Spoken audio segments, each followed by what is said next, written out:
आप यहां 2026 में भाजपा सरकार बनाइए। हम बंगाल को डॉक्टर श्यामा प्रसाद मुखर्जी के सपनों का बंगाल बनाएंगे। लोगों को असुविधा होती रहे, विकास ठप होता रहे, लेकिन टीएमसी का मिशन जैसे तैसे बीजेपी को रोकना है। आपकी आवाज को सुनने आ रही है प्रभात खबर इलेक्शन एक्सप्रेस। देखते रहिए प्रभात खबर इलेक्शन एक्सप्रेस। हमारी सेनाओं ने आतंकियों को ऐसा सबक सिखाया कि पाकिस्तान की आज भी नींद उड़ी हुई है। भारत की सफलता के पीछे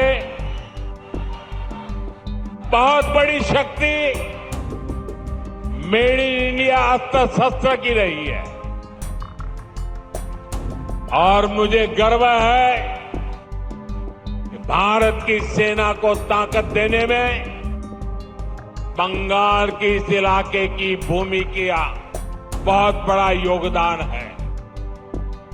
इच्छापुर में गुलामी के कालखंड में डिफेंस मैन्युफैक्चरिंग का काम शुरू हुआ था, लेकिन कांग्रेस की सरकारों ने भारत की ऐसी डिफेंस इंडस्ट्री को बर्बाद कर दिया था, हमारी सेना को विदेशों पर निर्भर कर दिया था। अब भाजपा सरकार ने भारत की डिफेंस इंडस्ट्री को नई ऊर्जा दी। इसका लाभ यहां की फैक्ट्री को भी मिला है। आज ये फैक्ट्री आधुनिक राइफल और अन्य हथियार बना रही है। इससे यहां छोटे छोटे उद्यमियों के लिए नए अवसर बने हैं। इन कारखानों के कारण दमदम बैरकपुर क्षेत्र में हजारों लोगों को रोजगार मिल रहा है। साथियों, इच्छापुर डिफेंस फैक्ट्री सिर्फ एक उदाहरण है। आप यहां 2026 में भाजपा सरकार बनाइए। हम बंगाल को डॉक्टर श्यामा प्रसाद मुखर्जी के सपनों का बंगाल बनाएंगे।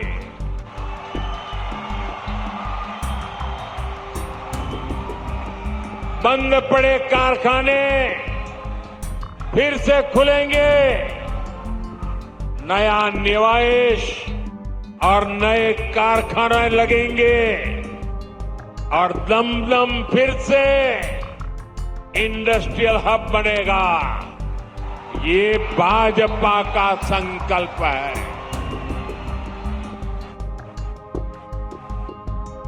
विकसितो बांग्ला मोदीर गारंटी।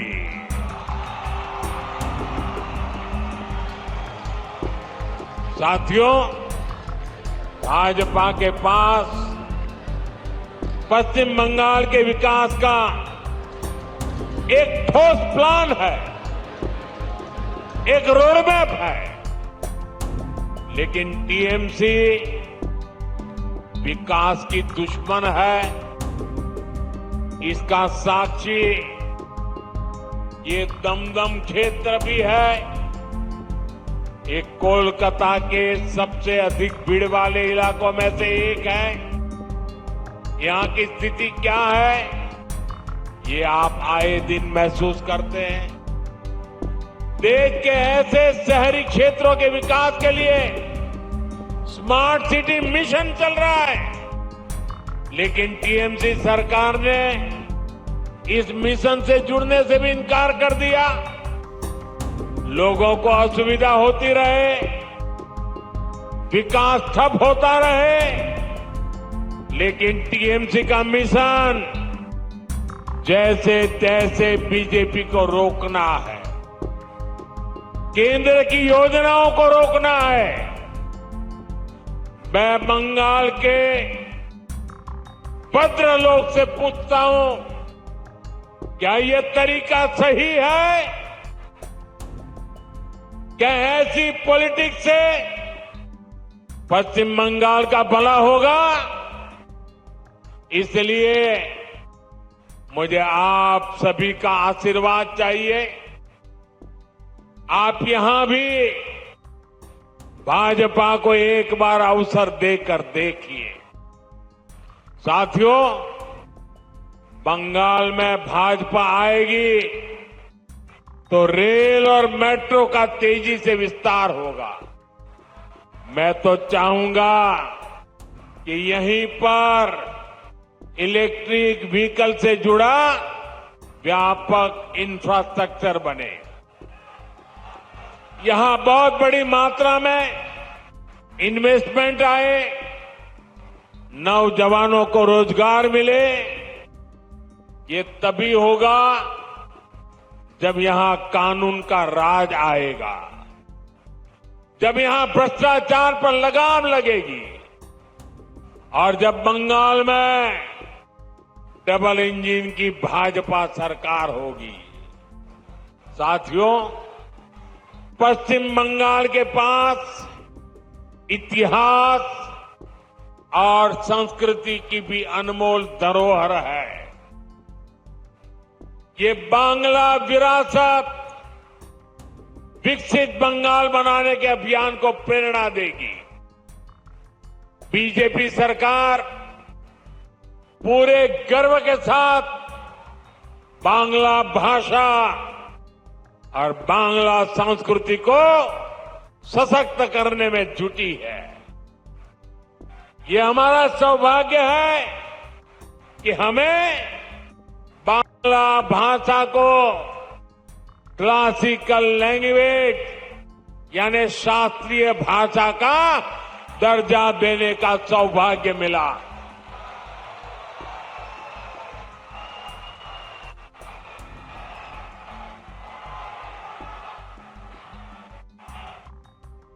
साथियों, यहां बनने वाली भाजपा सरकार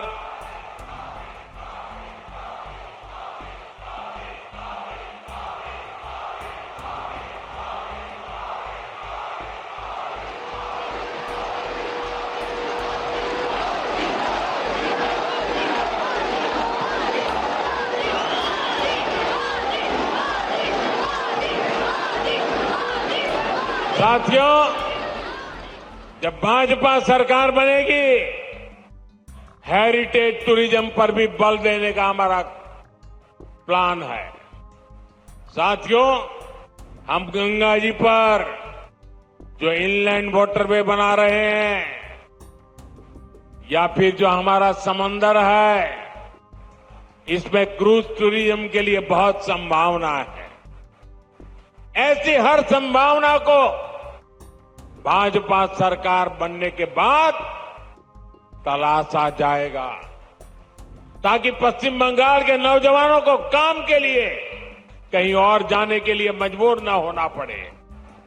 साथियों, इस बार लाल किले से मैंने देश की एक बहुत बड़ी चिंता की चर्चा की है। ये चिंता घुसपैठ के बढ़ते खतरे की है। कोलकाता के पश्चिम बंगाल के लोग समय से आगे की सोचते हैं, इसलिए आपके बीच मैं लगातार इस बहुत बड़ी राष्ट्रीय चुनौती की चर्चा करता रहा। आजकल आप देखते हैं, जिन देशों को विकसित कहा जाता है, जिनके पास संसाधनों की कोई कमी नहीं है, वहां घुसपैठियों के खिलाफ मुहिम चल रही है। ये देश अब घुसपैठियों को ज्यादा नहीं सह सकता। घुसपैठियों को निकालना चाहिए कि नहीं निकालना चाहिए? घुसपैठिए जाने चाहिए कि नहीं जाने चाहिए? उनको भगाना होगा कि नहीं भगाना होगा? कौन भगा सकता है? कौन भगा सकता है? घुसपैठियों से बंगाल को कौन मुक्त करा सकता है? घुसपैठियों से बंगाल को कौन मुक्त करा सकता है? साथियों, मोदी नहीं, भाजपा नहीं, आपका एक वोट करा सकता है। आपका एक वोट, एक बार वोट दे दीजिए, ये घुसपैठिए भाग जाने लग जाएंगे जी। साथियों, भारत के पास तो संसाधन सीमित है। हमें अपने नौजवानों को रोजगार देना है, अपने नागरिकों को सुविधाएं देनी है। जो घुसपैठिए हमारे नौजवानों का रोजगार छीन रहे हैं, जो हमारे इंफ्रास्ट्रक्चर पर दबाव डाल रहे हैं, जो हमारी बहनों बेटियों के साथ अत्याचार कर रहे हैं, ऐसे घुसपैठियों को हम भारत में नहीं रहने देंगे।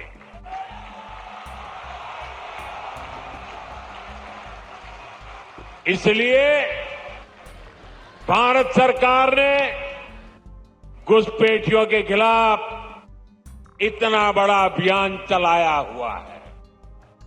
लेकिन साथियों, मुझे हैरानी है कि टीएमसी, कांग्रेस समेत कुछ इंडी अलायंस के राजनीतिक दल तुष्टीकरण के आगे घुटने टेक चुके हैं। ये राजनीतिक दल सत्ता की भूख के लिए घुसपैठ को बढ़ावा दे रहे हैं। कुछ जगह पर तो दिख रहा है उन्होंने घुसपैठियों की शरण ले ली है। साथियों, पश्चिम बंगाल तो सीमावर्ती राज्य है। जिस प्रकार बॉर्डर के इलाकों में डेमोग्राफी बदली जा रही है, ये पश्चिम बंगाल में सामाजिक संकट भी पैदा कर रहा है। खास तौर पर किसानों से धोखाधड़ी करके उनकी जमीन पर कब्जा किया जा रहा है। आदिवासियों को गुमराह करके उनकी जमीन हड़पी जा रही है। देश ये सहन नहीं कर सकता। इसको रोकना ही होगा। इसलिए इस बार लाल किले से मैंने घुसपैठ के खिलाफ विशेष डेमोग्राफी मिशन की घोषणा की है। जो लोग सिर्फ यहां हमारे लोगों की रोजी रोटी छीनने आए हैं, जो फर्जी तरीके से कागज बनाकर रुक गए हैं, उनको यहां से जाना ही होगा।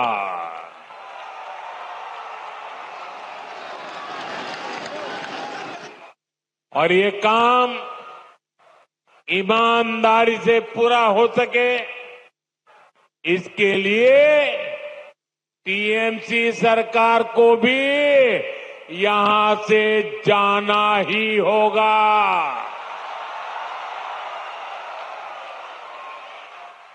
साथियों, पिछले 11 साल से देश भ्रष्टाचार के खिलाफ निर्णायक लड़ाई लड़ रहा है।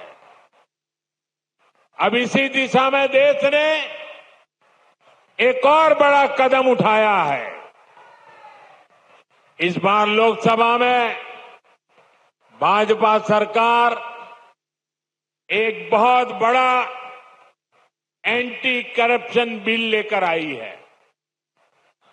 मैं बंगाल के लोगों से इस बिल के बारे में विशेष तौर पर बात करूंगा। साथियों, आप भी जानते हैं, हमारे देश में अगर एक छोटा सा सरकारी कर्मचारी, चाहे वो सरकारी कर्मचारी ड्राइवर हो, प्यून हो, सरकार की किसी कैंटीन में काम करता हो, सरकार में कहीं साफ सफाई का काम करता हो, अगर वो कर्मचारी को किसी पुलिस वाले ने जेल में बंद कर दिया तो करीब करीब 50 घंटे में अगर उसको जमानत नहीं मिली और 50 घंटे जेल में रह गया तो ऑटोमेटिक उसकी नौकरी चली जाती है, सस्पेंड हो जाता है। एक छोटा मुलाजिम 2 दिन अगर जेल में रहे तो उसकी जिंदगी तबाह करने के कानून है, लेकिन कोई मुख्यमंत्री, कोई मंत्री, प्रधानमंत्री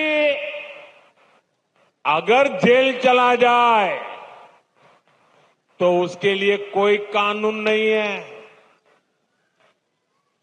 और हालत तो देखिए, आजकल ये लोग इतने गिरे हैं कि जेल से भी सरकार चलाने की कोशिश कर रहे हैं।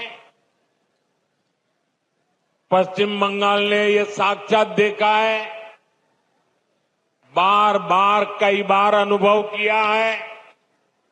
टीएमसी के एक मंत्री टीचर्स घोटाले में आज तक जेल में है।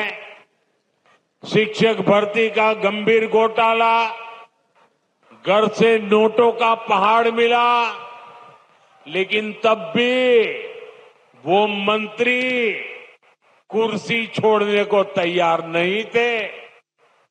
जनता की हर भावना को यहां निर्ममता से कुचला जाता रहा। इसी तरह टीएमसी के एक और मंत्री पर गरीबों का राशन लूटने का आरोप है। इनकी भी करोड़ों रुपए की संपत्ति जब्त हो चुकी है। ये मंत्री भी जेल जाने के बाद कुर्सी छोड़ने को तैयार नहीं थे। इन्होंने भी जनता की भावना की, संविधान की भावना की कोई परवाह नहीं की। साथियों, आप मुझे बताइए, ऐसे लोग जो भ्रष्ट है, जो जनता को धोखा दे रहे हैं, क्या उन्हें सरकार में अपने पद पर रहने का हक है क्या? हक है क्या? हमने तो ये देखा है कि मुख्यमंत्री तक जेल जाते हैं, लेकिन वो जेल से सरकार चलाते हैं। ये संविधान का, लोकतंत्र का सरासर अपमान है और मोदी संविधान का यह अपमान होते नहीं देख सकता। इसलिए मैंने तय किया, ये सब नहीं चल सकता। मंत्री हो, मुख्यमंत्री हो, अरे इतना ही नहीं, प्रधानमंत्री को भी सख्त कानून के दायरे में लाया हूं। अगर पीएम भी 30 दिन जेल में रहे और उन्हें जमानत न मिले तो अगले दिन उनकी कुर्सी भी चली जाएगी। लेकिन साथियों, टीएमसी के लोग भ्रष्टाचार के खिलाफ इस कार्रवाई पर भड़क गए। वो इस कानून का विरोध कर रहे हैं। टीएमसी के लोगों ने संसद में इस बिल को फाड़ने की कोशिश की है। ये दिखाता है कि टीएमसी की पूरी राजनीति कैसे भ्रष्टाचार के पहाड़ पर टिकी है। इसलिए लोग इतने डरे हुए हैं, भ्रष्टाचारियों को बचाने में जुटे हैं। साथियों, हर चुनौतियों को परास्त करते हुए पश्चिम बंगाल फिर से भारत के विकास का पावर हाउस बन के रहेगा। इस संकल्प को लेकर हमें आगे बढ़ना है।